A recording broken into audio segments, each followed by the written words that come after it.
വരുന്ന നിയമസഭാ തെരഞ്ഞെടുപ്പിൽ അനുഭവ സമ്പത്തുള്ള മുതിർന്ന നേതാക്കളെ കളത്തിലിറക്കാനുള്ള ഒരുക്കത്തിലാണ് CPIM. മന്ത്രി എന്ന നിലയിൽ ഉണ്ടാക്കിയ സൽപ്പേര് ഗുണമുണ്ടാക്കുമെന്ന കണക്കുകൂട്ടലിൽ മുൻ ധനമന്ത്രി തോമസ് ഐസക്കിനെ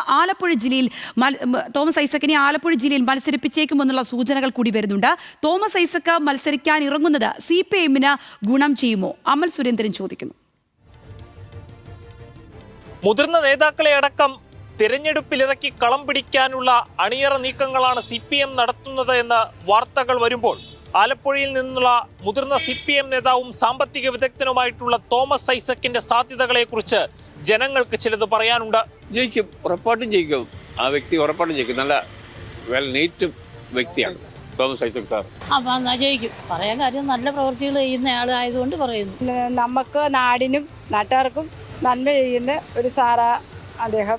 പിന്നെ അദ്ദേഹത്തിൻ്റെ രാഷ്ട്രീയപരമായിട്ടുള്ള എല്ലാ കാര്യങ്ങളും നമുക്ക് അഭിമാനകരമായിട്ടാണ് ഇന്ന് വരെയുള്ള തോന്നിയിരിക്കുന്നത്. ജയിക്കണം, ജയിപ്പിക്കണം, അത് നമ്മുടെ ജനങ്ങളുടെ ഇതാണ്. ഒന്നും പറയാനൊക്കത്തില്ല. അങ്ങനെയുള്ള കാര്യങ്ങളൊക്കെയാണ് ഇവിടെ.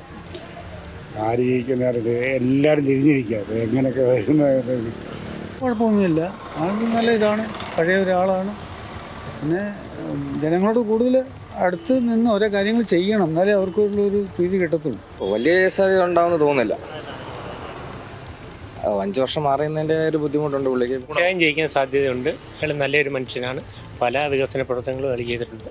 മന്ത്രിയായും പലവട്ടം ജനപ്രതിനിധിയായും തിരഞ്ഞെടുക്കപ്പെട്ട തോമസ് ഐസക്കിന് ജനങ്ങളുടെ ഹൃദയത്തിൽ എന്നും വേറിട്ടൊരു സ്ഥാനമുണ്ട്. അതുകൊണ്ട് തന്നെ ജനങ്ങളുടെ പ്രതീക്ഷയും ഒട്ടും കുറവല്ല.